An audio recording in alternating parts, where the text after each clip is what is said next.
ready, young man. Your parish priest, Father Michael Donahue.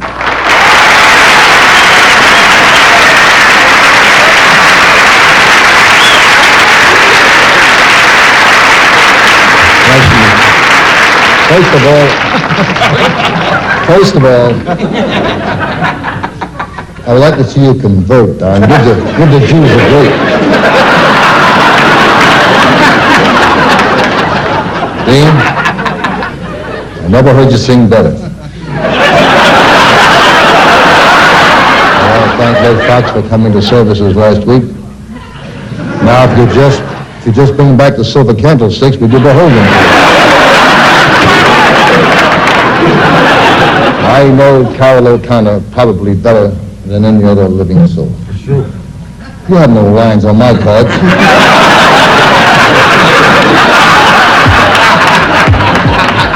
If you had any talent, would we be honoring you? Every week we gotta help somebody with a comeback.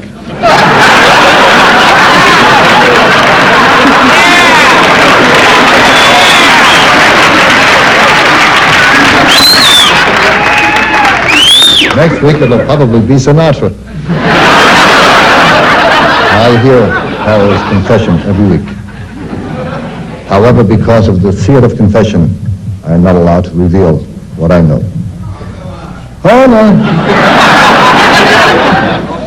If you offered me a few dollars... I wish I could, but I cannot. I cannot tell you about Carol's experience with the albino. The whip and the bottle of wild blue clean air. You can laugh, Gene. I laugh when you dance.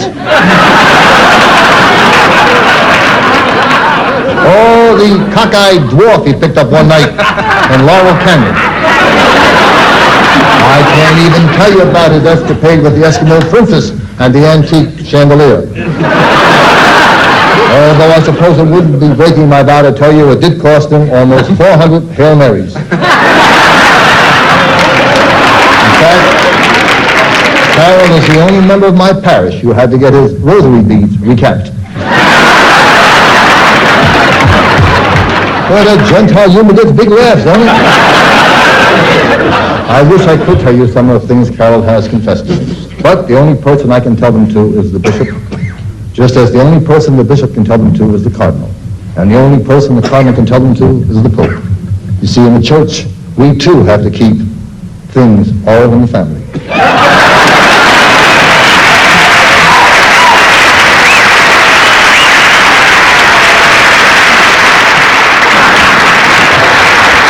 Mr. Joe Bishop.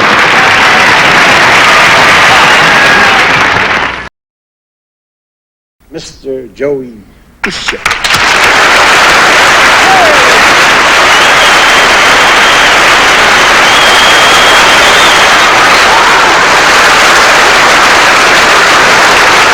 Here we are in Las Vegas. I just heard a conversation at the casino. I couldn't believe what I heard. Two guys talking. One guy says, "How you doing here?" The other guy says, "One day I win, one day I lose." The other guy says, "Don't be stupid. Play every other day." These stars, all of them, came here for one purpose, to honor you tonight. And that should be a thrill to two kids from South Philadelphia. Phyllis Diller, who left intensive care to be here. Dr. George Brothers, who gave herself the wrong advice and showed up. Wilton Burl, who gave up the Gong Show. As a contestant to be here. Red Buttons, who gave up a dinner just to be here. Indeed, God bless him, who walked all the way from his dressing room just to be here. You look terrific, Dean. Your eyes are clear. What are you drinking? Windex?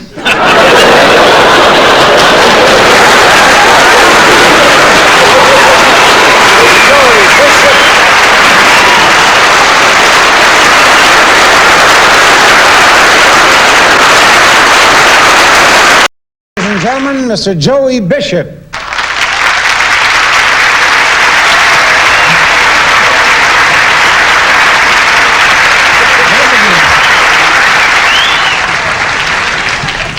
Boy, the two of us on the same show. Dean, you're a phenomenon. You look like Cary Grant and you smell like Ed McMahon.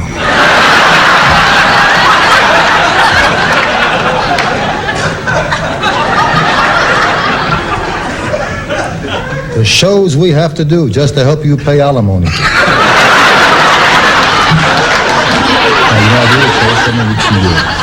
And for this I'm very grateful. But all of you must have wondered at one time or another, why? Are we close friends?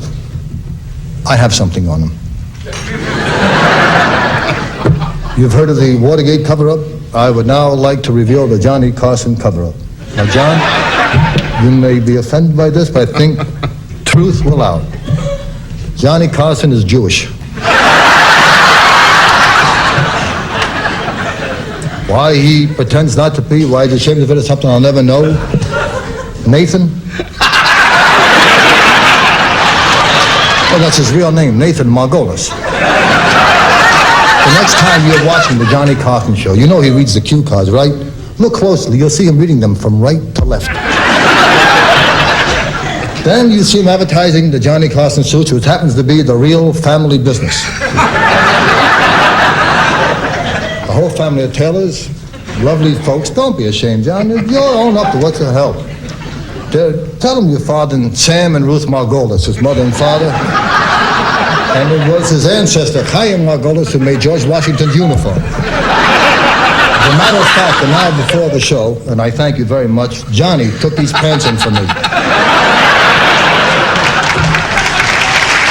I appreciate it.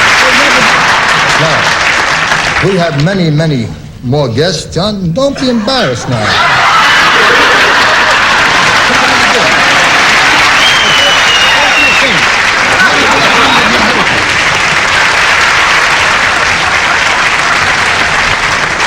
You're a success. You don't have to be embarrassed anymore. Now, my advice to you is, I know how tired a crowd like this gets. The minute I sit down, you get up, sing one chorus of Hava Nagil, and let's get the hell out of here.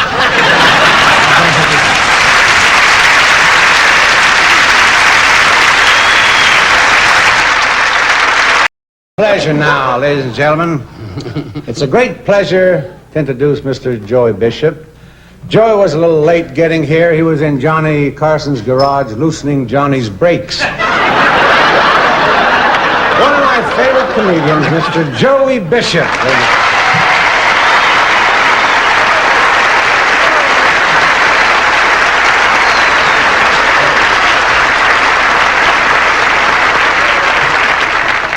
When they asked me to appear on the dais for Don Rickles, I said, I don't know what to say about Don Rickles. And they said, say whatever you want to say. Okay, Don Rickles is a bedwetter.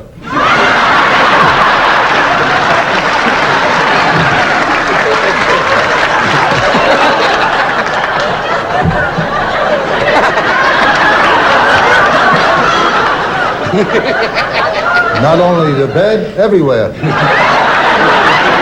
He's the only one on the dais with a rubber tuxedo. I really, in my heart, I must say, I cannot believe we're paying tribute to him. I mean it.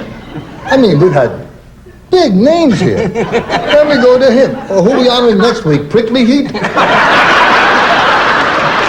ridiculous. I don't believe this. You're gonna honor somebody. I don't know, a man like Dr. Jonas Saul. A man who helps fight diseases. Why are we honoring a carrier? And is known for his hostility. And I ask you from the bottom of my heart, what has he to be hostile about? What can a short, paunchy, bald, old, ugly person possibly have to be hostile about?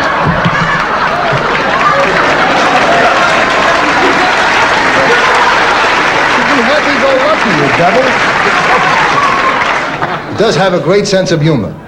I mean, not on stage. I'm talking about practical jokers, number one. You remember the time you took the safety belt off of Mickey Rooney's toilet seat?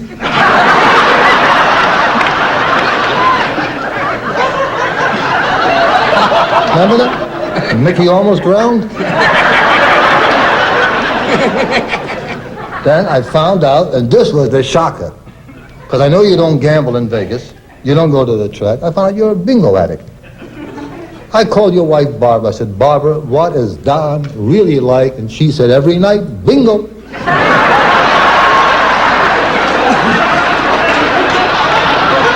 I'm sure you all know why we are here, because we love this gentleman. Don Rickles is a fine person, a great entertainer, a wonderful father, and a great husband.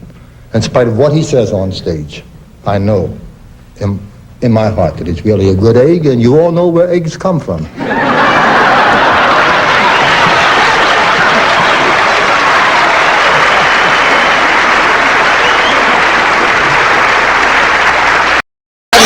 Mr. George Bishop with us tonight. Recently, when they made a list of the 10 greatest comedians, Joey came in right behind Walter Cronkite. Our good friend, Mr. Joey Bishop.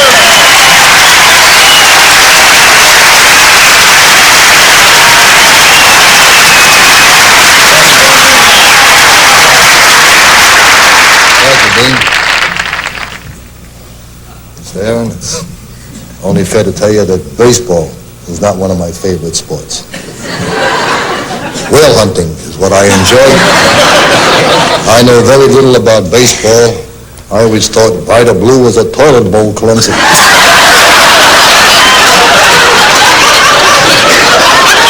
I must say that being here, Mr. Aaron, honoring you, is about as thrilling as being molested by Mom's Mabley. Although, Dean tells me he enjoyed it. Each time you hit a home run, I notice you run around the bases, and then when you got around third base, the coach there, you always give you a little pat on the tushy. Right? Ready, baby, honey, baby, give you a... You must have liked that an awful lot to hit 713 home runs.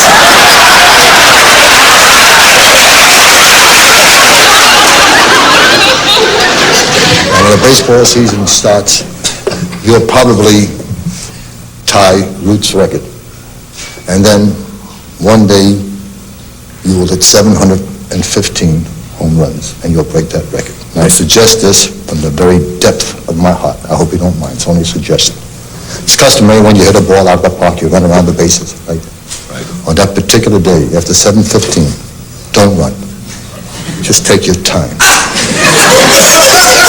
Walk around those bases proudly, with your head held high. And when you get to home plate, tip your hat, throw a kiss to the fans, then drop your pants and do one chorus of Black Bottom.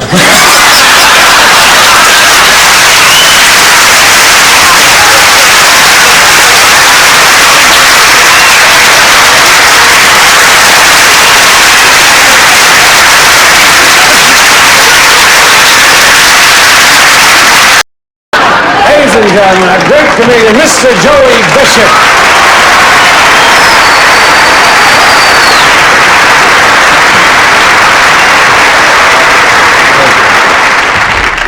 I want to tell you it's a pleasure to be on the dais. When they first asked me to be on the dais to roast Jack Benny, I turned it down.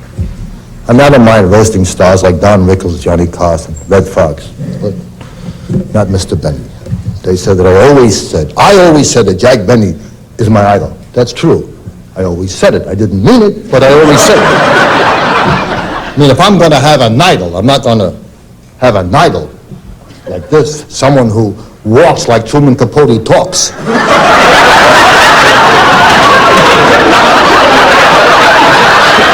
One year ago, I saw Jack Benny perform in Las Vegas. I never saw anything so bad in my life. After the show, while he was out in the lobby selling autographs, he asked me, he says, Joey, how'd you like the show? Well, I can't tell. It stunk. So I told him, well, it's better than being idle. He didn't hear too well. He thought I said something about his being my idol. Wouldn't be my idol. Your funniest line is, now cut that out. Then he has another very funny line where he says, well, which he stole from his wife, Mary. On their honeymoon night, after waiting a couple of hours, she turned to him and said, well, people think he's got such a great, wonderful sense of comedy timing because of those long pauses he takes. What nobody knows is those pauses are gas. Claims that he's 39 years old. He has soup stains on his tuxedo that are older than that. Oh, before I forget, congratulations were in order. I hear last week you freed Rochester. Now, George Burns could be my idol. That's what I call a funny man. Not polite, not blowing his nose during my monologue, but...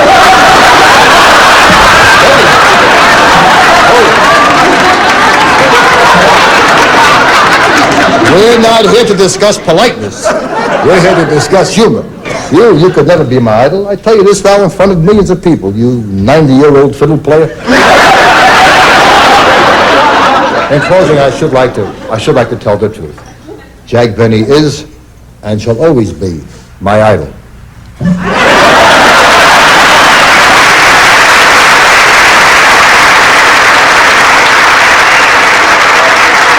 I'd like to call on a good buddy of mine, Mr. Joey Bishop. Joey's an amazing comedian. Timing, delivery, laughs, all of it is missing. Oh, a real funny man and a real good, wonderful friend, Mr. Joey Bishop. There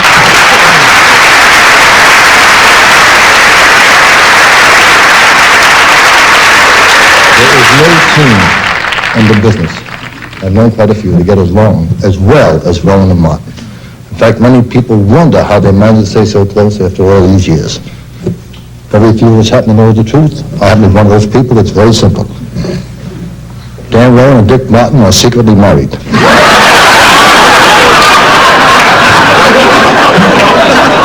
they are, folks, husband and husband. One of the great love stories of our time. They met at a college football game. Dick was a majorette and Dan was homecoming queen. What a wonderful marriage it's been. They haven't been blessed with any children yet, but Dick has 3 kids from a previous marriage to Fernando Lamas.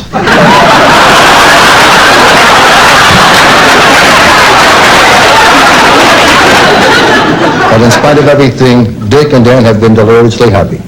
They are probably Hollywood's happiest couple, next to Peter Marshall and Harvey Korman. And not many people know this. People are under the impression that you were his first partner. Poppycock. Not true at all. Dick's first partner, and it's going to come as a shock to many of you, was Kate Smith. The act broke up when Kate Smith fell asleep one night and woke up to find that Dick had made her the center of a luau.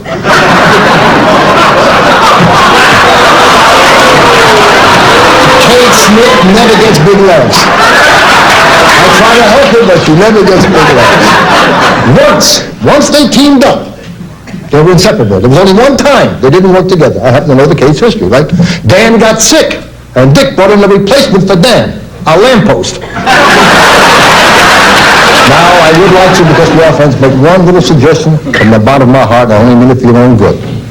I would like to see the both of you hire an exorcist to drive out your old routines.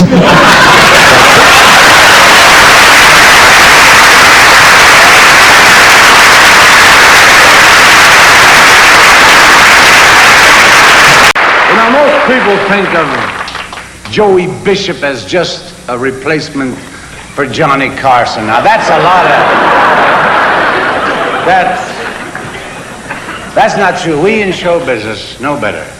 We don't think of him at all.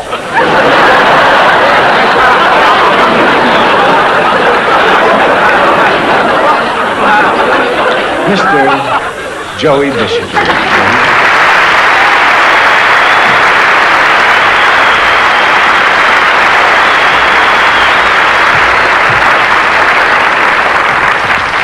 I love doing your roast, Dean. I really do. It's fantastic. You get good laughers. You come out drunk, you breathe on the audience, and they'll laugh at anything. I go back with Sammy 25 years. Yeah. Remember when you got your first $100,000, you bought a Rolls Royce. Then you bought something for your father, a chauffeur's cap.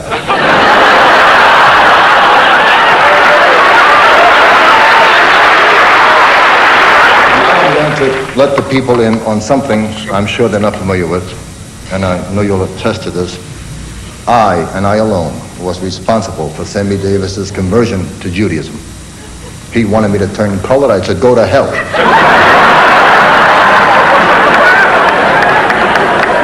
I got a bad back. I can't march.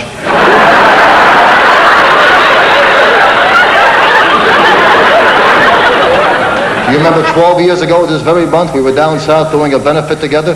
We got into the bus, the driver said to you, you'll have to sit to the rear of the bus. Sammy says, I'm Jewish. The driver says, get off.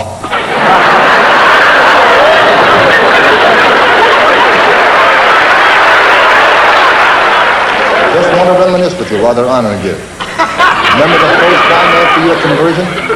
You were going to synagogue, you didn't want to go alone, and you called me. You said, Joey, please, I've never been to synagogue in my life. This is my first time as a Jew. Can we go together? I said, what time, Sam? You said, 7:30. I said, I can't make it 7:30, Sam, but I'll meet you in synagogue at 8 o'clock. And you said, I'll be sitting in the third row. Like if he didn't tell me where he's sitting in synagogue, I ain't going to find him.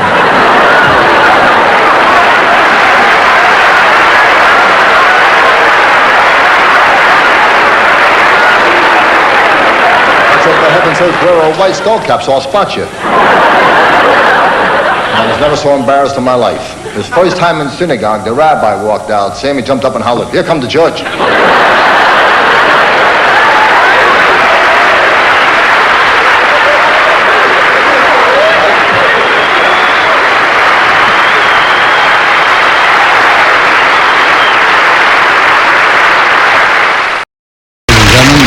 Mr. Joey Bishop.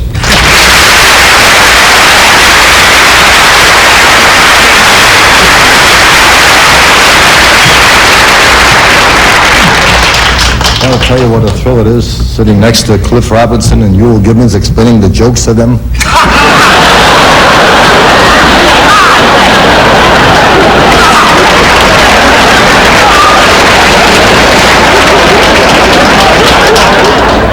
I want to sit down quickly before he eats my chair. I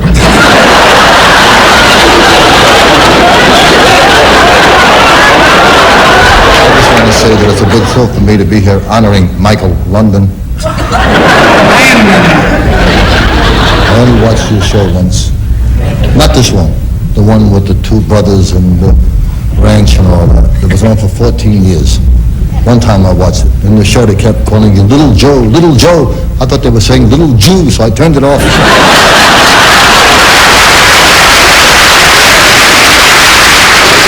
wish to apologize to you for the 14 years. I didn't watch the show when you were doing Banana. Bonanza, okay, but what's the difference? I only watched it once in 14 years. I remember also you had two brothers, right? Horse and Adam. Correct? I also have two brothers, Moish and Hesh. Now, if you're going to do a series about real life, you should have done it about me and my two brothers. It wasn't the West, it was the South. South Philadelphia. That was struggling. How we struggled. What do you know about struggling with the Ponderosa? In your series, you each had your own bed. My two brothers and I slept in the same bed. I didn't get to sleep alone till I got married.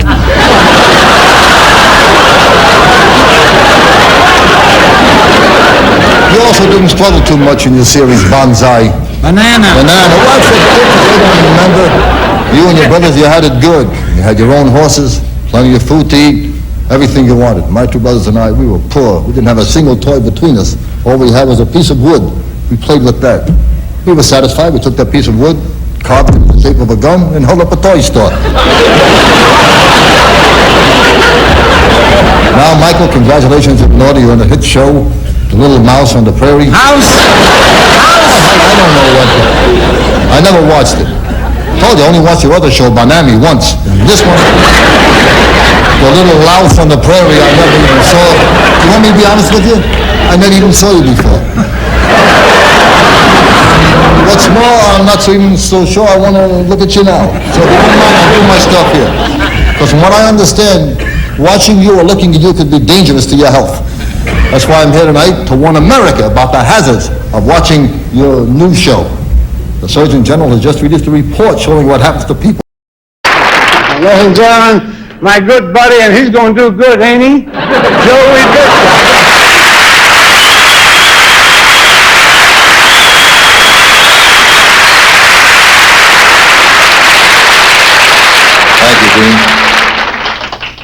looking good. I haven't seen you in about a year. Your eyes are nice and clear tonight. What are you drinking now, Windex?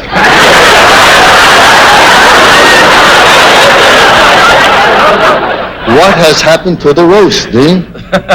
No, I remember when we honored guys like Frank Sinatra, Red Fox, Bob Hope. Who are we going to honor the next time, Mr. Whipple? I'm going to tell facts. You know, we don't know each other that well. We're friends, but not that friendly. Like many people in show business, I eat out quite often, and in all those years and in all those restaurants, I take a note to God. I can honestly say not once did I ever hear anybody say, let's eat fast so we can run home and watch Peter Marshall.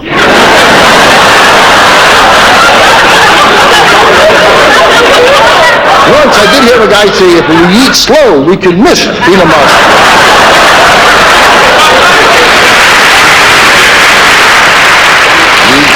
I can understand my being here to honor you. We're like in the same category. Neither one of us are superstars. But Orson Welles, and I heard he's going to be here to honor you. I couldn't believe what I heard. And I approached Orson Welles. And I said, you are here on this roast for Peter Marshall? And I found out the reason he's here. All his life he has wanted to meet Rip Taylor. The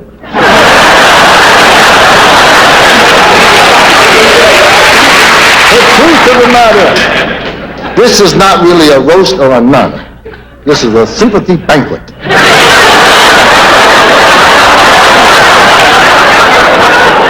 And he also, this is what you probably don't know, because when you're on daytime television, there's not too many sex overtones. This man, it's not conceit. You know what I mean? It's all like if you think he's a sex symbol. So I mean, you know, and I don't want to destroy an illusion, you know. But I have seen you, you know, manipulated, right? I can tell you this from the bottom of my heart. You couldn't get lucky in a women's prison with a fistful of pardons.